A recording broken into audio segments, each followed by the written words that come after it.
뭐 제가 가지고 있는 배경은 이렇고요. 저는 영어로 하는 많은 작업들을 했었고 그리고 영어로 하는 많은 책들을 썼었습니다. 그러면서 나이랑 걸맞지 않게 나이랑 맞게 그거 제 나이와 함께 경력도 쌓아져 가고 그리고 책에 대한 깊이 있는 이해를 하면서 그리고 문제를 내면서 출제자가 무슨 생각을 할까라는 생각을 누구보다도 좀 많이 하는 편이거든요. 단순하게 입만 움직이는 강사가 아니라 저는 컨텐츠를 같이 만드는 강사이기 때문에 문제의 배경과 문제의 원천에 대한 고민을 많이 합니다. 그래서 이번 시험은 특히나 저한테 의미 있는 시험이었었고 또한 이게 여러분한테도 전달이 되면 정말 어떤 살 붙이는 거 없이 정말 어떤 제 욕심이나 저의 이런 마음이나 이런 것들 전혀 포함되지 않고 순수하게 전달된다면 여러분들이 일련의 과정에서 단순하게 합격 이것이 아니라 합격은 목적이고요. 합격을 하기 위해서 여러분이 무엇을 해야 될지에 대한 생각만큼은 분명해지지 않을까 싶습니다. 1번부터 명확하게 문제를 풀어가는 방식 그리고 저희 기출로 보셨을 때 2014년도 저희 교재로 공부하신 에듀윌 수험생 여러분들에 대한 서비스로 도대체 어디에서 출제되어졌는지도 우리 홈페이지에 나오겠지만 정확하게 짚어드리도록 하겠습니다.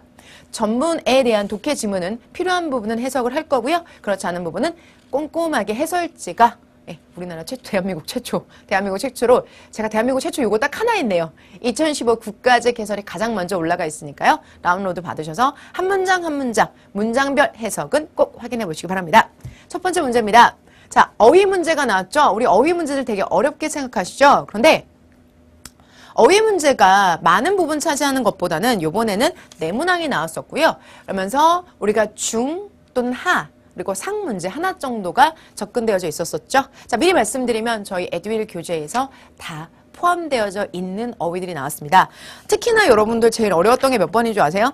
제일 어려웠던 게 이게 11번 meticulously라는 단어가 나왔는데 이게 진짜 어렵거든요. 근데 이거 저희 교재에 다 나와 있습니다. 나와 있어서 저 되게 안도했어요. 근데 안도하고 이거 나왔던 단어인데 라는 생각. 왜냐면 솔직히 말씀드려서 독해 같은 거는 태가 안 날 수도 있어요. 그런데 어휘는 분명하게 책에 나오고 안 나오고가 태가 나잖아요. 그래서 저 오늘 아침에 되게 아침잠 설쳤거든요.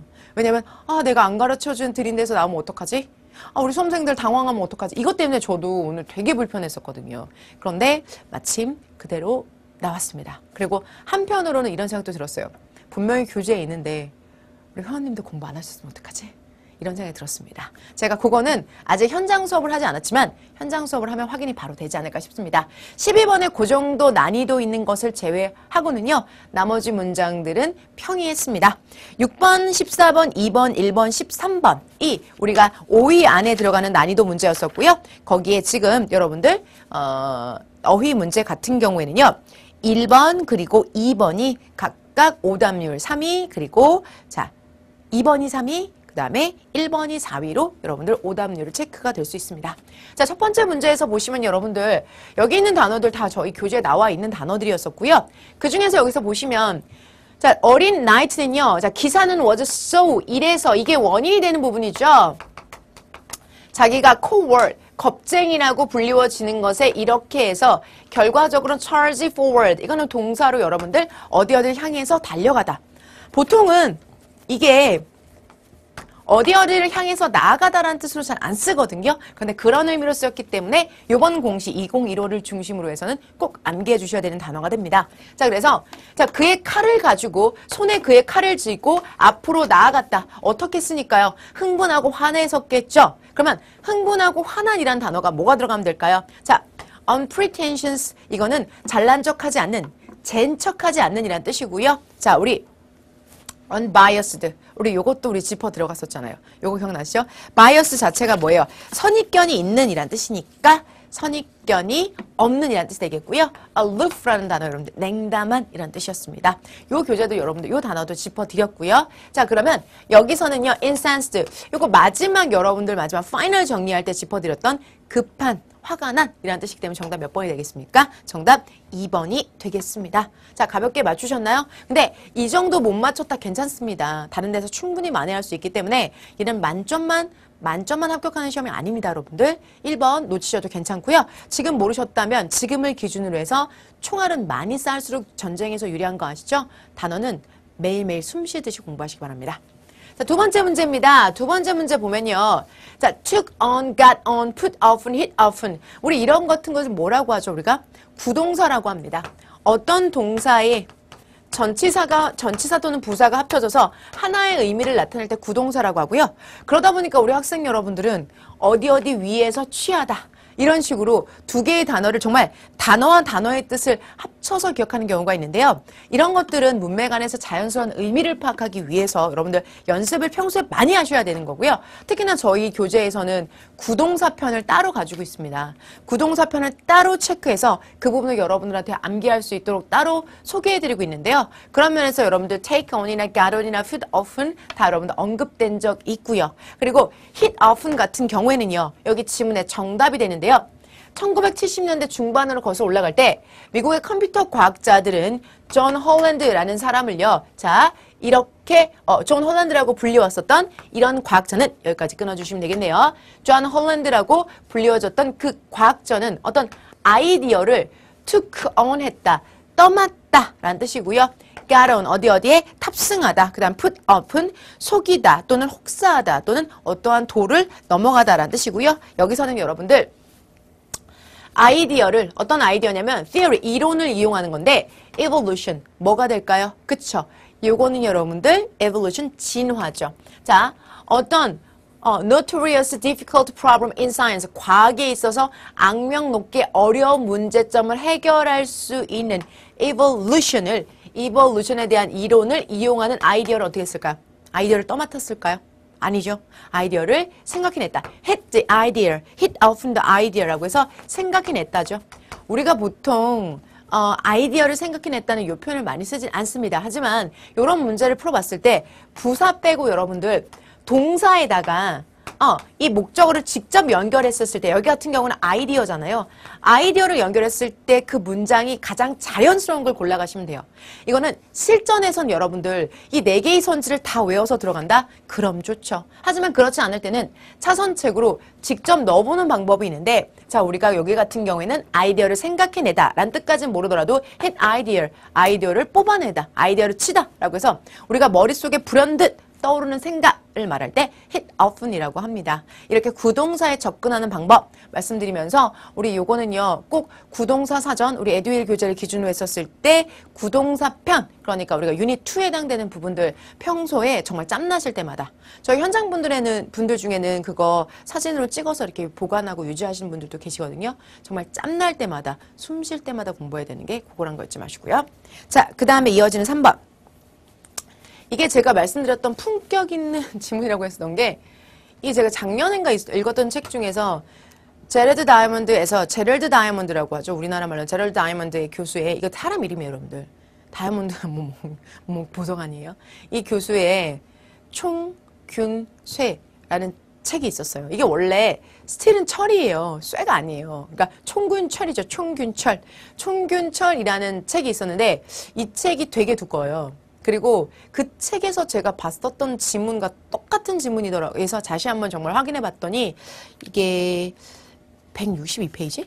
우리 조교말 66페이지인가 162페이지에 나와 있는 그 문장에 그대로 들어가 있던 지문이 바로 이 문장입니다. 잘 안 보이시죠? 여러분들 근데 저희 홈페이지에 다 여러분 다운로드 받게 준비가 되어져 있으니까 그거 봐주시고요. 저는 여기서 문제 접근법에 대한 이야기만 해드리도록 할게요, 여러분들.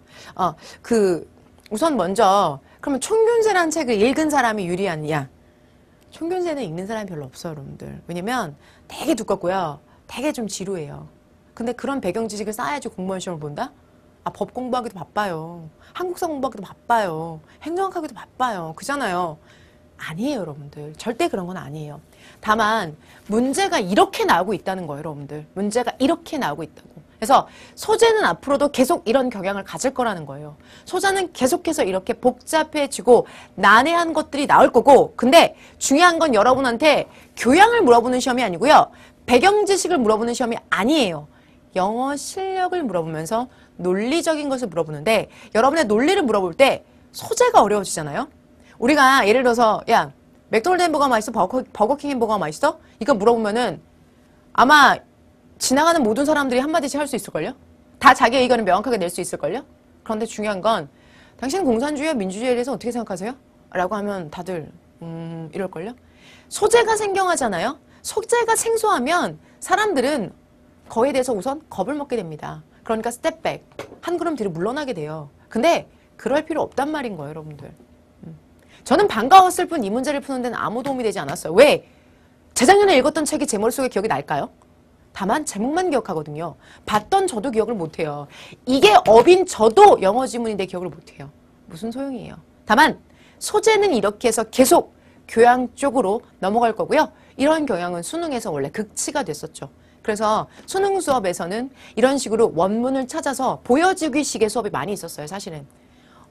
이 정도도 있어. 난 이 정도 교양도 있어. 이런 건데 아니 10대 학생들이라면 그걸 보고 우와 할 수 있겠지만 분별력 있는 여러분들이라면 그래서 뭐라는 얘기가 나오는 게 맞고요.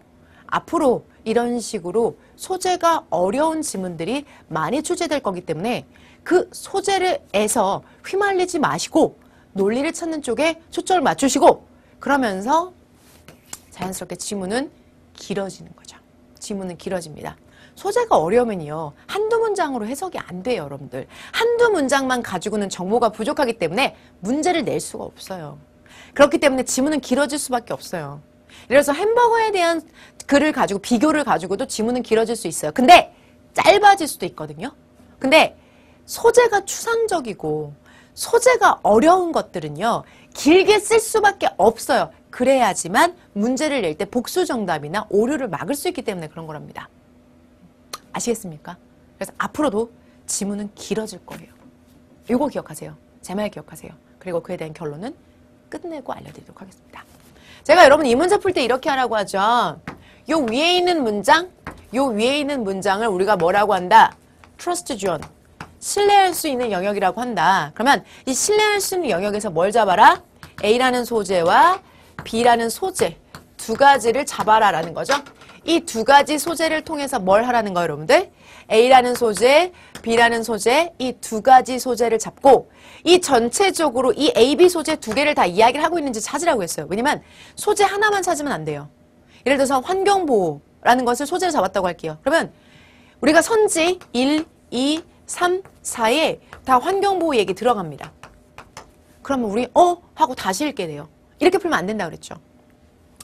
환경보호를 가지고 사람들은 어떤 활동을 벌이고 있는지 아니면 환경보호와 관련된 단체들은 어떤 것이 있는지 환경보호의 사례에 실패한 것들은 어떤 나라가 있는지 이런 식으로 B, A를 어쩌라고 하는지까지가 여러분들 중요합니다. 오케이? 자, 그렇다면 여기 있는 지문에서 보셨을 때 여러분들 자, 여기 있는 문장이 실제로 첫 번째 문장에서는 of equal importance. 자, 여러분들 요거 이게 도치구거든요. 제가 of로 시작하는 건 절대로 문장에서 주어일 수 없다라는 내용을 우리 본강에서 많이 말씀을 드렸죠. 특히나 이런 전면구가 나왔을 때는 그냥 여러분들 요거 형용사로 보신다면 뭐에 있어서 전쟁에 있어서 오케이? 전쟁의 요 갈등 속에서 이 균이라는 것 자체는 about in 자 관련되어지는데 어떤 분에 있어서 인간의 사회와 그리고 domestic animal 어떤 동물들 근데 동물들은 동물인데 뭐예요? domestic animal은 가정에서 기르는 동물들을 말하는 거죠. 이것 사이의 균과의 관련이 매우 중요합니다. 앞에서 이렇게 중요하다고 얘기를 나왔어요. 그러면 소재는 전쟁의 역사와 그리고 균과 관련된 이야기겠죠. 그래서 아까 첫 제목에 총균세라고 했는데 그래서 총과 균과 쇠예요. germ이라는 단어가 들어간 게 세균, 병균 이런 뜻이죠.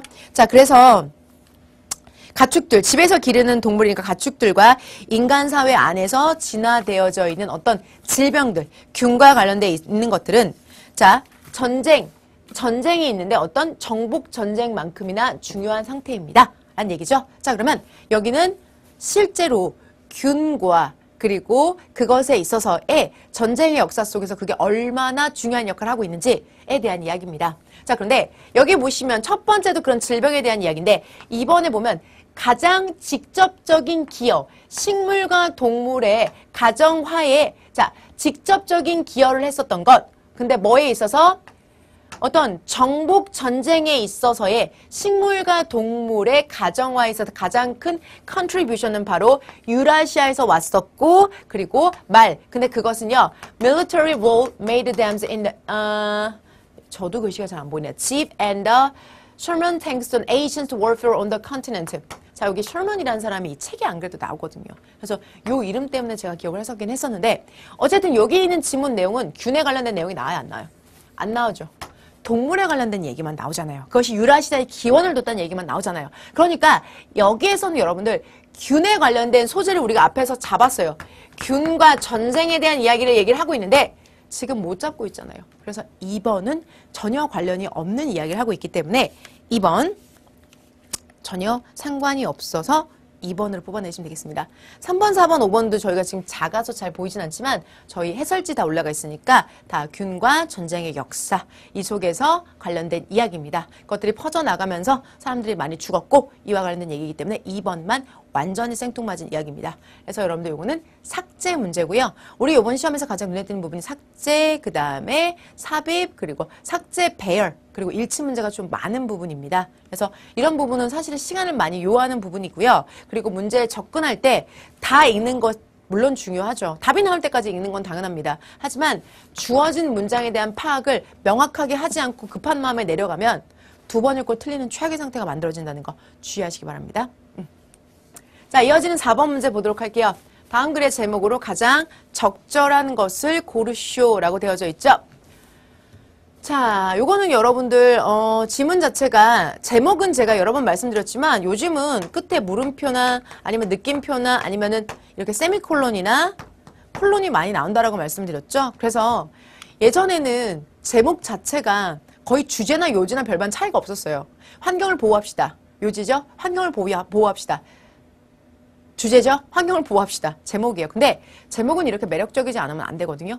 제목이라는 건 책 껍데기에 써있기 때문에 사람들에게 주머니를 열어서 그 책을 구매하게 만들어야 돼요. 그래서 매력적이어야 됩니다. 그리고 요즘은 이렇게 물어보는 형태로. 왜? 그 제목의 물음에 대한 응답이 책 내용이거든요. 그리고 여기 있는 책 제목, 지문 같은 경우에는 모든 사람들이 모나리자를 알고 있고 미켈란젤로의 다비드상이 어떻게 생겼는지를 알고 있습니다. Or do we? 그리고 우리는 정말 알고 있을까? Or do we know? 라는 말의 줄임말이죠. 자, they are reproduced so often. 그것들은 계속해서 재생산됩니다. We may feel we know them even if we have never been to Paris or Florence. 플로렌스나 파리에 가본 적이 없더라도 우리가 그것들을 알고 있는 것처럼 느낀대요. 그렇게 가능한 것이 여러 가지 CD롬의 발전 같은 것들 때문에 그랬고요. 결국은 우리는 정답 뭐가 될까요? Art more widely accessible than ever. 지금까지 존재했었던 것보다 아주 넓게 접근이 가능하게 된 것이 바로 예술이다. 자, 그래서 지문은 어렵지 않았습니다, 여러분들. 4번은 절대 어렵지 않았던 지문이고요. 4번 지문을 미리 시험을 보신 분들이 만약에 틀렸다고 한다면 뭐가 문제인지 꼭 파악하셔서 이런 실수는 나오지 않으셔야 됩니다. 왜냐면 이거는 어휘 수준도 평이하고 글의 전개도 바쁘지 않기 때문에 단순하게 정말 선지를 보고 다른 걸 골랐다. 자, 그렇다고 한다면 예를 들어 1번 Should we ban art reproduction? 자, 왜 예술의 복제를 여기서 예술은 재생산이 아니라 복제라고 해석하는 것이 맞습니다. 예술의 복제를 왜 막았을까? 우리 예술을 막았다는 얘기가 나오나요? 복제를 막았다는 얘기가 전혀 나오지 않기 때문에 1번으로 고르신 분은 완전 산으로 가고 있는 거예요. 완전. 자, why are virtual artworks so popular? 왜 가상의 예술 작품들이 popular, 인기가 있는가? 가상 예술은 나왔지만 가상으로 예술 작품을 감상하는 건 나왔지만 그런 부분은 없기 때문에 2번 아닙니다. 4번 banished gallery for museum. 뮤지엄이 계속 사라지고 있는데 그것에 대한 비밀이 뭐냐? 아니요. 그런 것들이 CD롬이나 그 밖에 여러 가지 가상의 공간에서 볼 수 있는 것들이 있기 때문에 실제로 우리가 좀 더 접근하기 쉬워졌다. 우리는 진짜 파리를 가본 적도 없고 플로렌스를 간 적도 없지만 다비드상을 본 것 같고 모나리자를 본 것 같이 느끼는 것은 그만큼 많은 영상물들이 존재하기 때문이다. 라는 논리 상관관계를 묻는 문제고 그것 위에 단순하게 여기는 어휘나 구문 때문에 답을 못 찾아가셨다면 논리에 접근하기 전에 이미 어휘를 먼저 공부하셔야 됩니다. 아직 시험장에 입시하실 준비가 안 된 겁니다. 그래서 이 문제는 틀리시면 안 됐고요. 자, 5번 문제입니다. 어법 문제죠. 자, 여기서부터는 좀 보이네요, 여러분들. 어법상 옳지 않은 것을 고르시오. 화면이 여러분들 오늘 시험 본 당일이라서 우선 양해 말씀드릴게요. 시험 본 당일이라서 아직 저희 그 연구소에서도 타이핑 작업이 다 이루어지진 않았습니다. 근데 해설을 먼저 올려드리고 싶어서 작업 상태가 고르지 못하고 양호하지 못한 점 양해 부탁드립니다. 대신 해설지가 완벽하게 그리고 저희 에듀윌 홈페이지에 이미 시험 문제가 올라가 있기 때문에 같이 보시면서 진행하시면 불편함 덜 하실 겁니다. 자, 옳지 않은 것을 고르래요. 이거 아는 것 고르면 제가 항상 이렇게 하라고 했었죠. 왜? 옳은 거 고르라고 할 때도 있고요. 옳지 않은 걸 고르라고 할 때도 있단 말입니다. 그래서 옳지 않은 것 고르라고 할 때, 그리고 옳은 것 고르라고 할 때 반드시 이렇게 체크하지 않으시면 헷갈릴 수 있습니다. 그래서 옳은 것은 항상 동그라미, 틀린 것은 X. 이건 규칙이에요. 그래서 실전에 이 문장이 맞으면 O, 이 문장이 틀리면 X. 이런 식으로 체크하셔야지만 X를 고르라고 했으니까 O, 그러면 X. 정답 2번. 이렇게 가시는 거죠. 이건 정답 2번 아닙니다, 여러분들. 3번입니다. 자, 옳지 않은 것을 골라라. 이게 틀린 겁니다. 근데 그 틀린 위에다 체크를 하시면 되는데 패키지가 있는데 have wrong addressed 여기 있죠? 그러면 여기 보시면 패키지 어떤 소포는 소포인데 자 그에게 도달했대요. 늦게 도달했습니다. 그리고 damage 되어진 상태로 그러니까 결국은 뭔가 이렇게 손상받은 상태로 자 늦게 도착했다. damage 같은 경우에는요. 자동사로 쓸 수 있습니다. 여러분들. 상처 입다, 손상받다 라는 뜻으로 쓰이니까 이 부분이 틀린 건 아니고요. 여러분들. 어디가 틀리셨어요? 또 제 현장 수업 들으신 분들은 damage는 목적으로 가져야 되는 타동사니까 그렇게 틀려서라도 그렇게 틀렸다고 생각해서 맞추셔도 괜찮은데요. 여기 치명적으로 여기가 틀렸어요. 여러분들. 패키지 자체는요. 뭐 된 거예요? 주소가 잘못 쓰여진 거예요. 그러면 여러분들 자 having been 자 뭐 되어지는 거? addressed